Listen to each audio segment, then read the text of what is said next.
Hello friends, সবাই কেমন আছো বলো। আমি আবারও অনেক দিন পর একটা রান্না নিয়ে চলে এসেছি।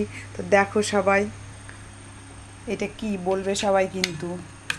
এই যে দেখো, রান্নার প্রথমে এইটাকে ভালো করে এইভাবে ফেটিয়ে নিচ্ছি। কি করি এইটা দিয়ে সবাই একটু দেখো।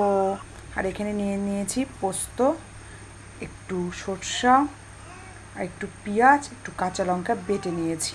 তারপর দেখো এটাকে কি করি। কি বন্ধুরা দেখছো তো, দেখবে কিন্তু সবাই কি রান্না করছি তোমাদের জন্য। এই যে কড়াইয়ে তেল দিয়ে দিয়েছি। এখন কি দেব, আস্তে আস্তে মাছ ছেড়ে দেব। কি মাছ এটা সবাই বলবে কিন্তু, জানাবে আমাকে। তো দেখো বন্ধুরা, এর মধ্যে লবণ হলুদ দিয়ে দিয়েছি, দিয়ে ভালো করে ফেটিয়ে নিতে হবে। আর এখানে মাছটাকে খুব হালকা করে ভেজে নেব, কড়া করে ভাজবো না। হয়ে এসছে মাছ ভাজাটা, একটু হালকা করে মাছটাকে ভেজে নেব। তো বন্ধুরা দেখো, মাছ ভাজাটা ডান, হালকা করে খুব হালকা করে ভেজেছি। এখন দিয়ে দেবো কড়াইয়ে একটা কাঁচা লঙ্কা আর একটু পাঁচফোড়ন দিয়ে একটু নাড়াচাড়া করে নিয়ে, মশলাটা তো আগেই দেখিয়েছি, বলেও দিয়েছি কী কী দিয়েছি মশলাতে। মশলাটা দিয়ে দিলাম।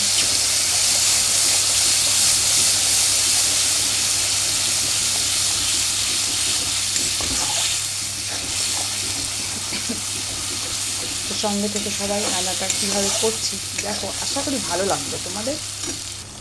এবার মশলা বাটি ধোয়া জলটা দিয়ে দেবো,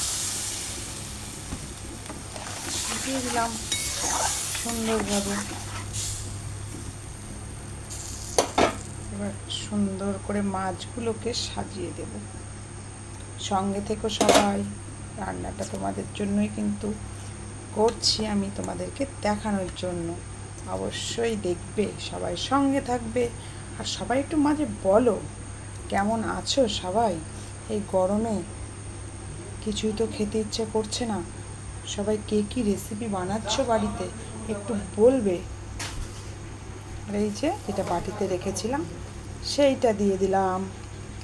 এটা একটু ধুয়ে নিতে হবে বুঝছো, ধুয়ে নিয়ে তারপর দিতে হবে আবারও। দিয়ে একটু ভালো করে নেড়ে দিই। বন্ধুরা এই যে কাঁচা লঙ্কা দিয়ে দিয়েছি, তোমাদের বলতে ভুলে গেছি। এই যে দিয়ে দিলাম, এবার ফুটছে। তবে ছোট করে রাখতে হবে, সময় দিতে হবে, অনেকটা সময় লেগে যাবে, আস্তে আস্তে হতে থাকবে। একটু আমি এখন তেল দিয়ে দেবো, পরে আবারও দেব। একটু সরষের তেল দিয়ে দিলাম, পরে শেষ মুহূর্তে আবারও একটু দিতে হবে। তো তোমরা একটু বলো সবাই কেমন আছো, কার বাড়িতে কী রান্না হচ্ছে এই গরমে একটু জানাবে সবাই। আর সবার রান্নাটা কেমন লাগলো একটু বলবে কিন্তু। তবে এখনও রান্নাটা কমপ্লিট হয়নি, একটু সঙ্গে থেকো সবাই, লাস্ট পর্যন্ত দেখো। আর একটু চিনি ছিটিয়ে দিলাম, অল্প 2-4 দানা। আমার রান্নাটা মোটামুটি হয়ে এসছে, অনেকটাই হয়ে এসছে। তো একটু ফুটে উঠবে, ভালো করে গা মাখা হবে, তারপর একটু সরিষার তেল দিয়ে বন্ধ করে দেবো। আর আমি ভিডিওটাকে বেশি টানছি না। তো আমি মাঝে যেটা বাটিতে করে দিয়েছিলাম ফেটিয়ে, ওইটা কী ছিল একটু প্লিজ সবাই কমেন্টে জানাবে, বুঝছো।